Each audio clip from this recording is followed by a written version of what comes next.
Welcome back to the koi pit.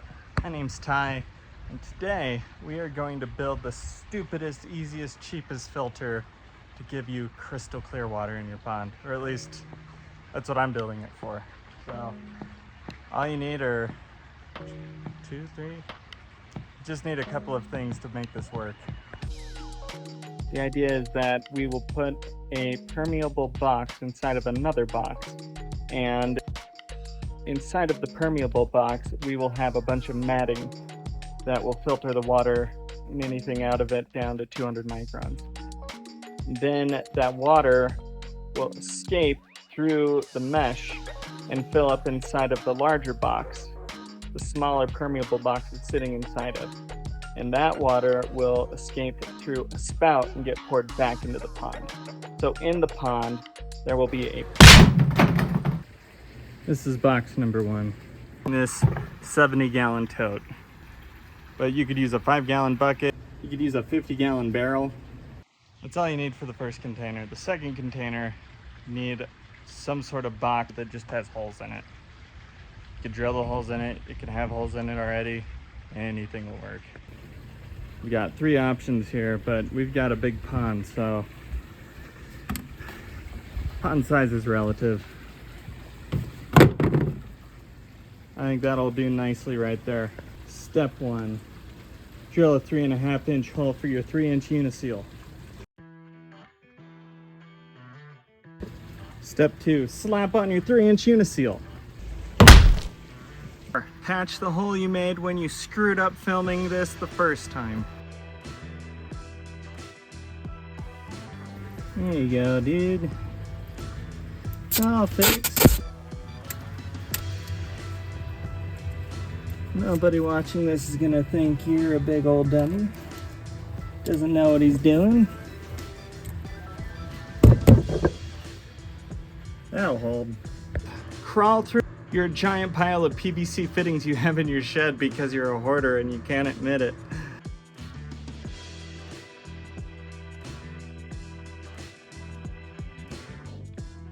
Drill a hole for your 2-inch bulkhead. Attach your bulkhead. Step 7, take your quilt batting and fix it into place. And you're all set to go.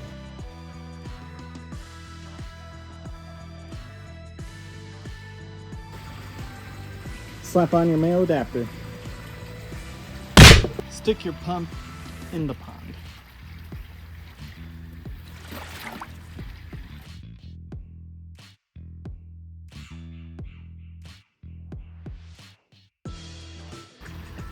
And with that, I think our water polishing filter is ready to go. Yeah, let's start her up.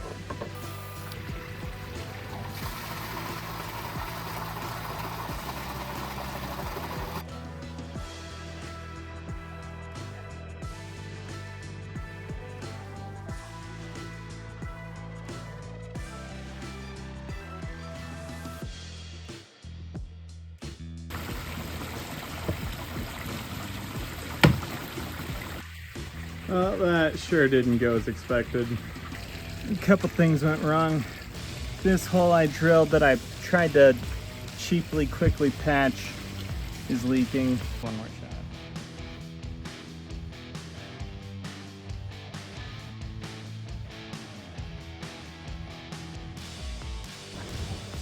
All right, we just got that filter all up and going. Had to redo the bottom box because it was leaking, having issues. The new one though, ho-ho. Is it stupid? Is it silly? Oh, you bet it is.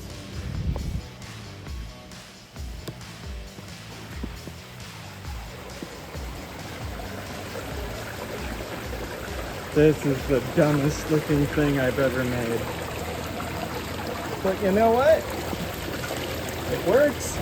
Had to run the pipe into these 2 boxes. This aquatic plant box right here, as well as this pot that I had all these holes drilled in for a different filter I built a long time ago, very effectively filtering the water.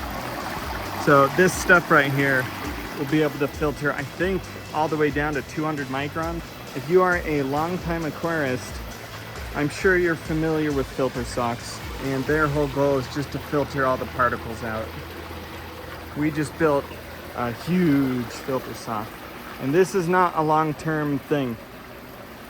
I only built this to get the water all polished up and clear and beautiful for the Utah Pond Tour that's happening this weekend. Hopefully you haven't clicked away from this video yet, because over the next couple days I'm going to do a side-by-side comparison so we can start seeing how effectively this filter is working. We'll also take a look inside the filter to see just how much gunk is getting built up on the inside of that matting. We'll see you tomorrow. It's tomorrow. Today it's overflowing. I saw it on the camera. I've already had to get more batting so we can get it relined and get it going again. Well, less than a day. And the funny part too is this is all water coming straight from the return in that upper reservoir, and all that water already went through the drum filter. We doubled down the batting. And we'll see how this guy does. This is gonna be really embarrassing if this doesn't work. Can I even post the video if it doesn't work? It's gonna work. It'll work. It's definitely doing something. It's removing stuff from the water. I just don't know how effective it will end up being. The first day before we got the filter set up, I did film underwater to show just all the particulates, everything that was floating around there. The water is pretty clear by most pond standards, and I'm actually really happy with it, but we can make it clearer. So I took a video to show all the particulates so that you can take a look, and we can do kind of a side-by-side comparison each day as the filter's running. So here's the difference between yesterday before I built and set up the filter versus today.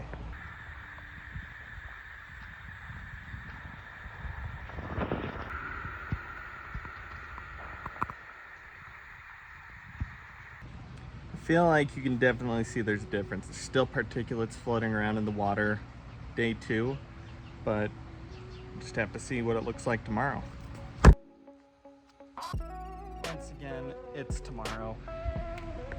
It is day 3 of having the filter running, and it is doing a pretty good job. I can definitely see all the gunk that is building, and I really do feel like I am starting to see a big difference in how well I can see through the water. And something that's been really interesting to me has been how infrequently my drum filter has been running. I'm sure as soon as I say that, it's gonna kick on, but let's see. Right now I have both pumps running all out, so we are doing something like, oh, I don't know, 14,000 gallons an hour. And usually this water is running a little bit lower than this. Just whenever I look in here, it's lower. And I think that's because the screen gets gunked up so quickly. But it's doing good. It's like I think this filter's doing a good job. But let's take a look at day 1, day 2, and now day 3 again, and see where we're at.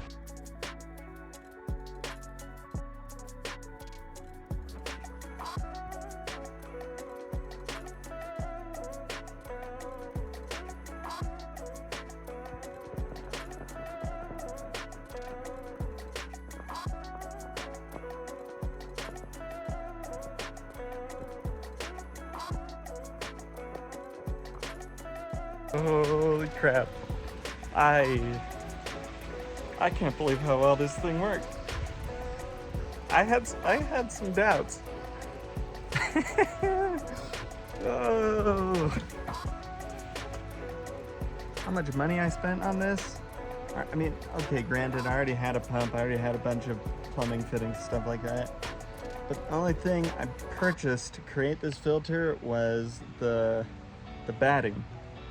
And that's just what you get from a quilt store. Go to a local sewing shop, they're gonna have that stuff by the yard. I paid $9 for a yard. It's nothing. I had to buy 2 yards. Still. 20 bucks. So good. Okay, so I can't wait to see what this thing looks like on day 4. Oh, but okay. I was mentioning that the drum has been running really well, and now it makes sense. There's hardly anything in the water. That batting has just pulled everything out. Scrubbed it squeaky clean. That third video though, I mean, I could still see little particles here and there when I was really looking for them. But otherwise, I mean, it's pretty clear. Pretty clear water. Man. I mean, just look at that. Look at it.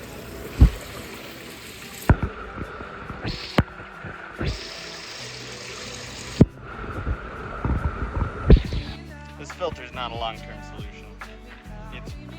It's gonna stay clear probably for like a day or 2 before the fish start dirtying it all back up. But it's gonna look spectacular on the pond tour. Utah pond tour. Morning. Oh.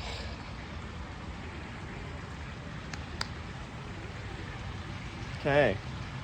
Well, let's see how she's doing. Aerators turn on every morning, so I gotta shut those off real quick. Right now it's 7 a.m.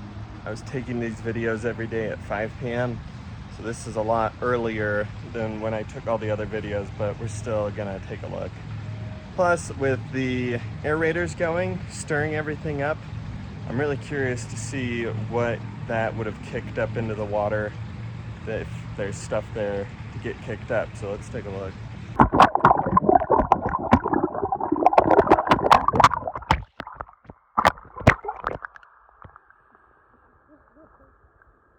Guys, you're in the way. There's no food for you.